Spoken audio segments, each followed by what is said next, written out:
Hello viewers, मैं हूं Sandeep. Hunting zone में आपका स्वागत है। आज मैं आपको ऐसे कुछ रहस्य के बारे में बोलूँगा जिसे आज तक विज्ञान भी साबित नहीं कर पाया।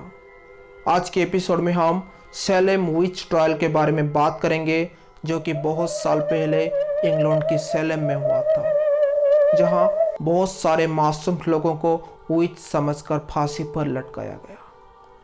तो चुड़ैल विच क्या होता है? इसकी शुरुआत यूरोप में मध्य युग में हुआ था। बहुत सारे लोग शैतान पर यकीन करने लगे और शैतान को खुश करने के लिए उसकी पूजा करने लगे, और फिर उन्होंने नर बलि देना शुरू कर दिया। यहाँ से शुरू होता है विच क्राफ्ट, और बाद में यूरोप में विच क्राफ्ट के चलते बहुत सारे मासूम लोगों की हत्या कर दिया गया। तो आज के एपिसोड में सैलेम विच ट्रायल के बारे में हम डिटेली बात करते हैं। इंग्लैंड के एक गांव सैलेम के बारे में बात करेंगे, जहां विच ट्रायल के नाम पे बहुत सारे मासूम लोगों की हत्या किया गया था। तो चलिए बात करते हैं, क्या है ये सैलेम विच ट्रायल। इंग्लैंड में रहने वाले क्रिश्चियन सदियों से शैतान, देवता, भूत आदि में यकीन रखते थे। विच ट्रायल के नाम से जानी जाने वाला यह घटना की आरंभ भी इसी वजह से हुआ था। गांव के नेता सामुएल पेरिस की 9 साल की बेटी एलिजाबेथ और 11 साल की भतीजी एबिगेल अचानक अजीब गरीब हरकत करते हुए पाए गए। माना जाता है कि ये दोनों लगातार अलग अलग आवाज निकाल रहे थे और अजीब सी मुद्राओं में अपने शरीर को घुमा रहे थे। लड़कियों ने बताया कि उन्हें ऐसा लग रहा था कि जैसे उन्हें कोई मार रहा है। ये देख सब लोग हैरान हो गए। उनके इलाज के लिए जब डॉक्टर विलियम ग्रिगर्स को बुलाया गया तो उन्होंने इनकी हरकत को देखकर कहा कि दोनों लड़कियों पर शैतानी साया है। कुछ समय बाद गांव की अन्य लड़कियों को भी इसी तरह की परेशानी शुरू हो गई, जिसके चलते गांव में अंधविश्वास फैल गया कि सभी लड़कियां पर शैतान का साया है। इस मामले से जुड़ी जांच के लिए जिम्मेदारी मजिस्ट्रेट जोनाथन कॉर्बिन और जॉन हेथरोन को सौंपी गई। इसके साथ ही उन्होंने अपनी इन्वेस्टिगेशन शुरू कर दी। जोनाथन और हेथरोन ने इन्वेस्टिगेशन पूरी करने के बाद गांव की 3 महिलाओं का नाम लिया।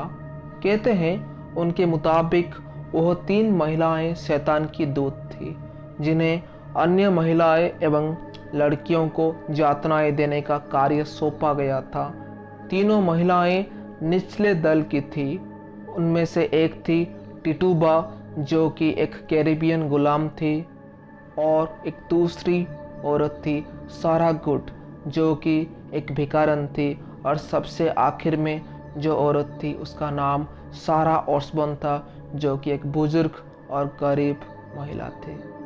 इन तीनों को पकड़कर कई दिनों तक अलग अलग तरह से प्रताड़ित किया गया।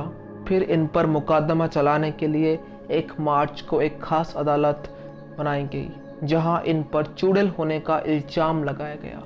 गुड और ऑस्बर्न ने खुद पर लगी सभी आरोपों को गलत बताया, जबकि टिटुबा ने खुद को बचाने के लिए सभी आरोप कबूल कर लिए और अदालत की मुखबिर बन गई।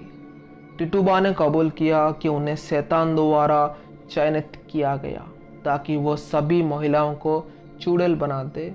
इसके चलते तीनों को जेल में बंद कर दिया गया। खुद को बचाने के लिए टिटुबा ने गांव की कई लड़कियों और महिलाओं पर भी चुड़ैल होने का इल्जाम लगा दिया, जिसके वजह से बहुत से लोगों को बेवजह पकड़ा गया। इस केस के बाद अगले कई महीनों तक चुड़ैल ढूंढने का अभियान चला, जिसके तरह सैलेम गांव के चर्च की सबसे वफादार सदस्य मार्था कोर पर भी शैतान के साथ देने का इल्जाम लगाया गया। सामाजिक संगठन द्वारा यह दावा किया गया कि अगर मार्था चुड़ैल हो सकती है तो कोई भी हो सकता है। अंधविश्वास लोगों के दिल में इस कदर घर कर चुका था। लोगों के बीच पैदा हुआ अंधविश्वास इतना गहराया गया कि वो सही और गलत का फर्क करना ही भूल गए। धीरे धीरे ये अंधविश्वास की ये हवा मैसाचुसेट्स भी पहुंची, जिसके चलते गवर्नर की आदेश पर इस मामले में सुनवाई की गई। कहते हैं कि सुनवाई के वक्त फैसला सीधा था, जो भी काले जादू से जुड़ा है उसे फांसी दे दो। अदालत ने एक बार भी संकोच नहीं किया और कुछ ही महीनों में करीब 150 औरत, मर्द और यहां तक कि बच्चे को भी फांसी दे दिया गया। उनकी नज़र में यही एक तरीका था जिससे इस शैतानी साय को खत्म किया जा सकता था। इस मामले के 5 दिन बाद ही मंत्री कॉटन नॉर्थ ने कोर्ट को एक पत्र लिखकर कहा कि अदालत के पास लोगों के शैतान होने का कोई पुख्ता सबूत नहीं, लिहाजा लोगों को इस तरह फांसी पर चढ़ाना गलत है। लेकिन कोर्ट की बात को नकारते हुए कोर्ट ने फांसी की सजाएं जारी रखी। विच ट्रायल सेलम गांव में एक महामारी की तरह फैलता गया, जिसकी चपेट में सैकड़ों महिलाएं आईं, जिनमें से कुछ को मात्र अंधविश्वास और अफवाहों के चलते सूली पर चढ़ा दिया गया। इस सब के चलते बहुत से लोग गांव छोड़कर जाने लगे। इन परिस्थितियों को देखते हुए गवर्नर ने अक्टूबर महीने में स्पेशल कोर्ट को भंग कर दिया और जेल में सजा काट रहे सभी लोगों के खिलाफ पेश किए गए सबूत को दोबारा जांच करवाई। 1693 में गवर्नर के आदेश पर जेल में बंद सभी कैदियों को छोड़ दिया गया। आखिरकार 1697 में मैसाचुसेट्स की जनरल कोर्ट ने सेलम में हुए सभी घटनाक्रम को एक ट्रेजेडी बताया। उन्होंने कहा कि सेलम में किया गया विच ट्रायल पूरी तरह से गैर कानूनी कार्य था। कहते हैं कि फांसी की सजा सुनाने वाले न्यायाधीश को भी आगे चलकर सजा का सामना करना पड़ा। उन्होंने खुद अपना जुर्म कबूला। यह केस तो समाप्त हो गया, लेकिन एक छोटी सी बात के चलते कई 100 लोगों की जबरन जान ले ली गई। ये बहुत दुखद था।